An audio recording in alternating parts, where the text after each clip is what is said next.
Bonjour tout le monde. Bonjour. Je suis Anissa, je suis avec un grand ami à moi, Daniel Zécoute. Daniel est un facilitateur d'autoconscience et accompagne les êtres à se libérer de toute forme d'émotion, à transformer leur manière de penser ou leur système de pensée, et aussi à se libérer de toute forme de blocage ou du karma, finalement. Et aujourd'hui, on a un sujet intéressant. C'est une question que je crois Daniel se fait poser souvent. Comment faire pour me dépasser? Finalement, comment faire pour dépasser une limitation, un blocage, ou comment faire pour s'améliorer? C'est ce que j'entends aussi à travers la question. Donc, Daniel, comment faire pour se dépasser? Oui, c'est aussi un grand sujet, le dépassement de soi. Ouais.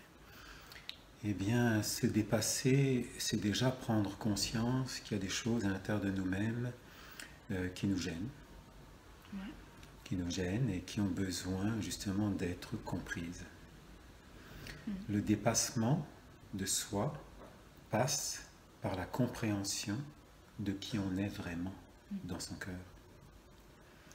Parce que sinon, on ne peut dépasser ce qu'on a créé avec son mental et son émotionnel. On ne peut pas dépasser cela si on n'a pas accès à la connaissance réelle, pure du cœur, qui seul peut à ce moment-là illuminer, enfin nous permettre de dépasser toutes nos croyances, tout ce qu'on a appris, tout ce qu'on a fait, tout ce qu'on a entendu, tout ce qu'on a subi, tout ce qu'on a mémorisé. Il y a des milliards de mémoires à l'intérieur de nous-mêmes qui nous conditionnent à chaque instant et qui fait qu'on parle avec la teinte de ces mémoires-là. Et quand on se dépasse, quand on laisse faire son cœur dans le serein dépassement, à ce moment-là, le cœur va envoyer dans le mental et dans l'émotionnel eh bien, de l'amour et de la connaissance, mais comme très clair. C'est quelque chose qui va venir tout seul dans sa tête. Et qui va faire en sorte que là, on va dépasser pendant un tout petit moment, ne serait-ce que quelques secondes, sa manière de penser habituelle, puisqu'il y a quelque chose qui vient nous gêner, entre parenthèses, une bonne connaissance, quelque chose de nouveau, qui vient nous gêner, qui vient, c'est quoi ça? Et qui fait qu'on est obligé de se dépasser. On va donc écouter ce que notre âme nous dit à ce moment-là, d'une manière spontanée, et ça peut être juste un mot, genre « calme-toi ». Quand on est excité, quand sans cesse on est en train de bouger, etc. Ouais. Calme-toi. Ou repose-toi, t'es fatigué. Des fois, il y a comme une seconde voix à l'arrière de nous-mêmes qui nous conseille et qui nous parle et qui vient finalement de notre cœur, même si c'est teinté par notre personnalité. C'est quelque chose qui nous étonne. Je ne sais pas si ça vous est déjà arrivé d'être étonné de certaines choses qui viennent dans votre tête et qui sont justes et qui vous permettent de vous dépasser. Ouais. Donc c'est dans ce sens-là qu'il faut commencer à donc, faire en sorte qu'il y ait une sorte de lâcher-prise totale de votre façon de penser et de vos sensations. Il faut vous mettre dans un entre-deux. Cet entre-deux arrive souvent ou quelquefois quand on éternue. Vous savez, des fois, vous ne savez pas pourquoi, mais vous éternuez. Et là, d'un coup, hop, on ne sait pas ce qui s'est passé, on était dans un entre-deux. Et l'éternuement est souvent un moyen de survie. Parce qu'on était trop saturé, il y a quelque chose qui s'est passé. Ça n'a rien à voir avec un courant d'air, hein. Je ne parle pas de cet éternuement-là. C'est vraiment à ce moment-là où quelque chose est venu dans notre tête pour nous guider. Pour nous guider. Et ainsi, on a eu un dépassement de soi. Et quand on parle ici de dépassement, on parle de dépassement sain. Parce que des fois, les gens ont de la difficulté à voir la nuance, mais je trouve que la nuance est intéressante parce que se dépasser, ça demande aussi une forme d'effort. Puis, il y a le dépassement malsain, entre guillemets, de se pousser trop, en faire trop, vouloir se dépasser. Très juste, oui. Et il y a le dépassement que je qualifierais, entre guillemets, de plus sain, où est-ce qu'on fait quelque chose qui est peut-être plus juste, approprié, adapté dans l'instant présent pour nous. Puis la nuance pour certaines personnes n'est pas toujours facile à saisir parce qu'elles sont habituées d'être dans le trop ou par moments dans le pas assez. Dans le juste équilibre, c'est pas... dans le juste dépassement, c'est pas toujours évident. Oui. C'est évident, quand le juste dépassement se produit, ça crée un état serein de contentement, on est heureux. Ouais. Il y a quelque chose qui se passe du domaine de la joie et qui t'amène une énergie positive. Et ça, c'est le juste dépassement. Et quand on se force à se dépasser dans certaines choses parce qu'il faut le faire, là c'est un peu le mauvais sens du dépassement, mais qui fait que ça nous booste quand même, mais à quelque part, il y aura un effet secondaire avec le temps.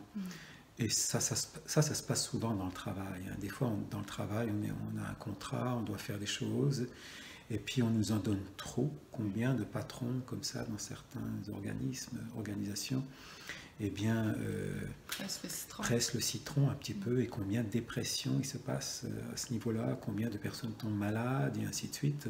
J'espère que c'est plus comme ça aujourd'hui, mais c'est sûr que chaque personne qui a déjà vécu le juste dépassement qui lui amène des prises de conscience heureuses, des effets bénéfiques dans sa conscience et dans sa biologie, des compréhensions, des éclairages vraiment de choses qui étaient incomprises avant, qui d'un coup deviennent comme une joie incroyable, d'une compréhension nécessaire à mieux agir et à mieux vivre son existence. Alors, ce genre de dépassement-là, ça marque un individu positivement.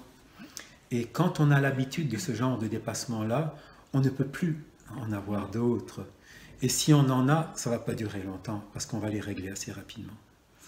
L'habitude de faux dépassement, parce qu'on se force, on se booste, est tellement des fois enracinée dans des personnes qu'il faut qu'ils passent par une dépression carrément pour pouvoir s'en rendre compte. Tellement qu'ils ont été conditionnés et qu'ils n'étaient plus eux-mêmes. Ils étaient un robot d'un système, un robot de différents groupes, qu'importe les groupes qui œuvrent dans le domaine de l'enseignement. Chaque enseignement devrait être totalement respectueux de tous les êtres afin qu'ils puissent libérer la connaissance à l'intérieur d'eux-mêmes pour transformer justement leur personnalité en quelque chose, en une individualité plus consciente, plus présente, plus efficiente dans ses actes. Et en même temps, donc, aussi transformer sa biologie, parce que dès que on est plus conscient de ce qu'on fait, plus présent dans ce qu'on fait, qu'on est plus attentionné dans ce qu'on fait, automatiquement, il y a une forme de vitalisation qui se crée à l'intérieur de nous. Dès qu'on est plus présent, il y a une forme de vitalisation. Oui, il y a une vitalité plus grande à l'intérieur de nous-mêmes que notre cœur, notre conscience originelle nous amène afin de pouvoir mieux assumer notre rôle dans notre métier ou dans différentes fonctions qu'on a à faire. Mais ça n'arrive pas quand on n'est plus présent? Comment? Ça arrive quand on est plus présent, pas quand on est moins présent. Ça arrive quand on est présent, finalement. La vitalisation. Oui.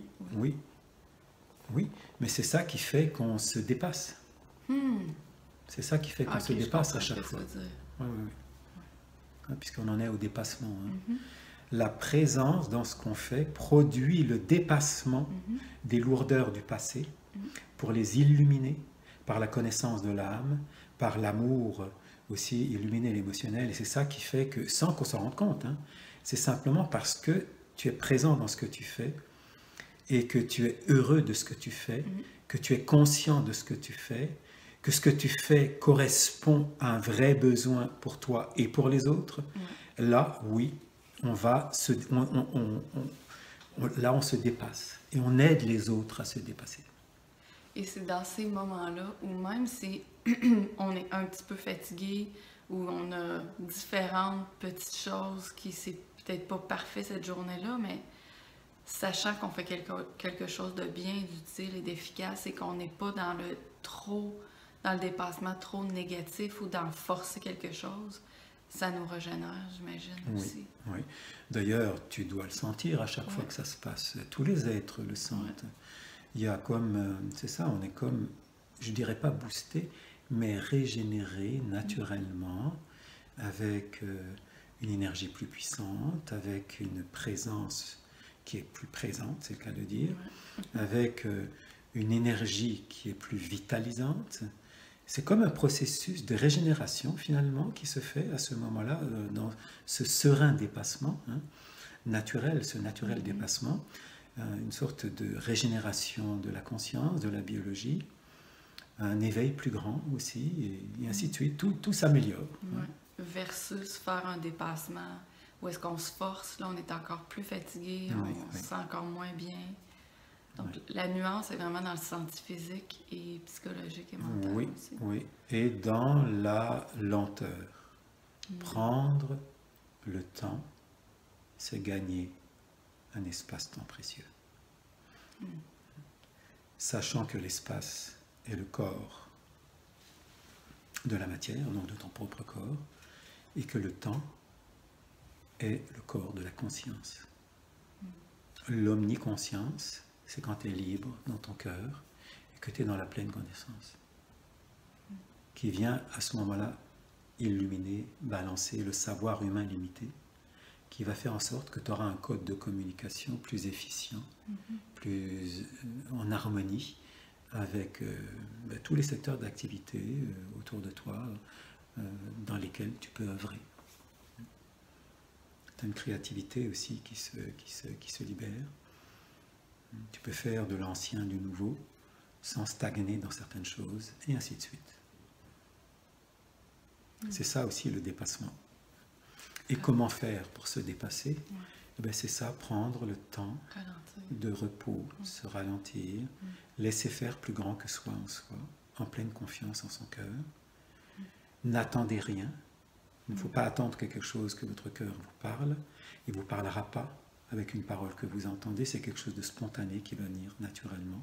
Vous allez penser que c'est vous, mais en réalité, c'est un vous teinté un peu plus par des nuances harmoniques du cœur qui vont s'infiltrer, qui vont s'aménager, qui vont s'harmoniser dans le langage ordinaire de votre vie.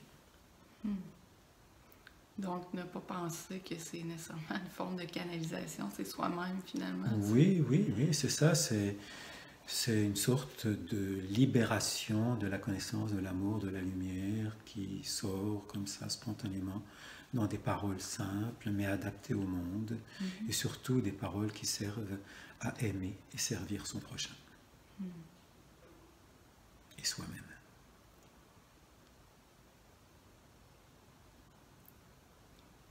C'est ça. Comment faire pour me dépasser?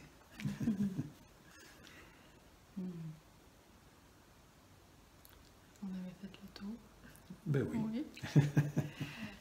Donc, si cette vidéo-là vous a plu, vous avez des commentaires, laissez-nous-les sous la vidéo. Ça va nous faire grand plaisir. Et si vous êtes à cet endroit-là à l'intérieur de vous, dans votre vie, où cette vidéo résonne, puis vous auriez peut-être besoin d'accompagnement, vous avez des questions pour mieux vous dépasser, ça va nous faire grand plaisir. Vous allez simplement écrire en dessous du vidéo à contacter en privé Daniel. Et ça va être avec grande joie qu'il va pouvoir vous accompagner. Donc sur ce, on vous dit bonne fin de journée et à bientôt. À bientôt.